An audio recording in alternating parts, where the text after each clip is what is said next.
operate NC Studio and Mag 3 actually off a radio keypad, and it works very well. I've also got a pendant as well, which I don't use very often. I don't know why, but to enable the gantry to come up all the way up here now, and I've marked on here where the start of the program is, and in this case with this picture it's this bottom left hand corner. You move the gantry and the head in X, Y and Z direction by the arrow keys on the keypad here, and the Z axis is operated by 9, which is page up, which takes the Z axis up, and 1, which takes the Z axis down. That's the only difference between Mag 3 and NC Studio. One of the only differences. Another one is the rapid feed, rapid jog feed. So in Mag 3 you press the shift button and then your arrow, but in NC Studio you press the CTRI rather. So here's the difference. So we're going to bring the gantry up towards us now. That's normal jog, which is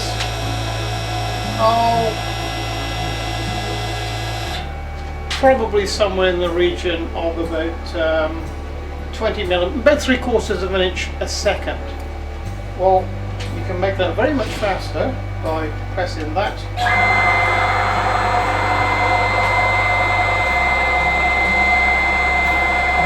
It's about 4 times faster. So just by using these, you can get it within a millimeter or so.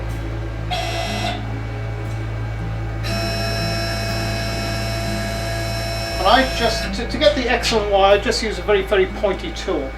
And what I'll do is I'll put the camera now down on the end of the tool so you can see what's happening.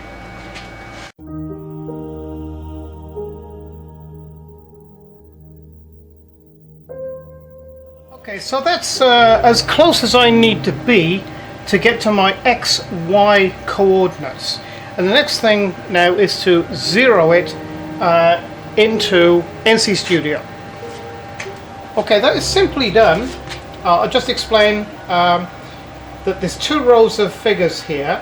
Now this is the machine coordinate, or rather this is the home position, or how far the machine is from the home position, and this is the actual position which we're going to zero now. This is going to be the tool offset, so this is the leftover from the preceding job to this. So what we do, we get the cursor and go, we're just doing the X and Y at the moment, X0, Y0, because we're going to change the tool now to a 6mm ball mill, and we're going to zero the tool. Okay, so now we bring the Z down.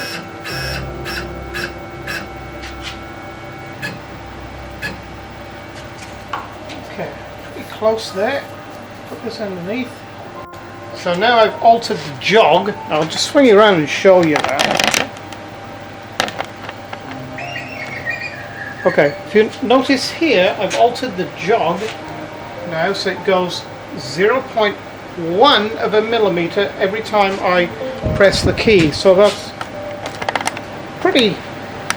a pretty slow rate. So now we'll get a bit of paper and just move it until it grabs it. There you go. I'll just swing you back and show you what I do. A bit of a storm happening out there, I think. Okay, so what we do then is come up to here on the Z and zero the Z.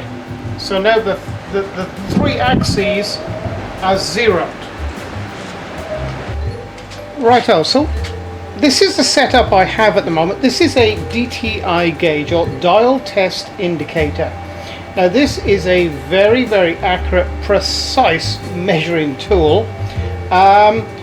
One revolution of this little needle represents 1 millimeter. So each little segment here is a 100th part of a millimeter, which is a very, very small amount. In actual fact, it works out to be somewhere in the region of about 1/1000th of an inch, I think.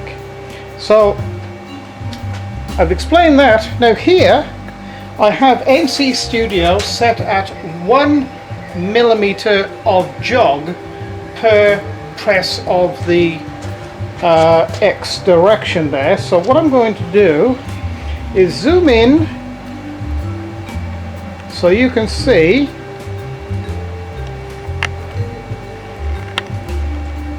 the needle there. Now I'm going to press, it's going to come this way, 1 millimeter.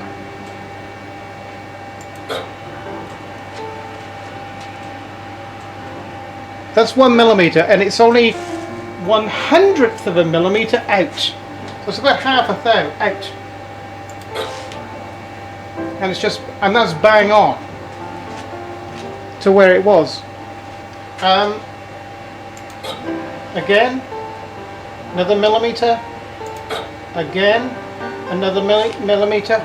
It is so close to being perfect that you really, you know, what can I say? It's pretty well perfect. I mean, for cutting wood or aluminium or plastic or anything like that, it is perfect. But be advised, the standard machine that you purchase from wherever is not going to do that. These are not standard ball screws, so what I'm saying to you is, don't expect that type of accuracy from a machine that you buy off eBay, because you won't get it.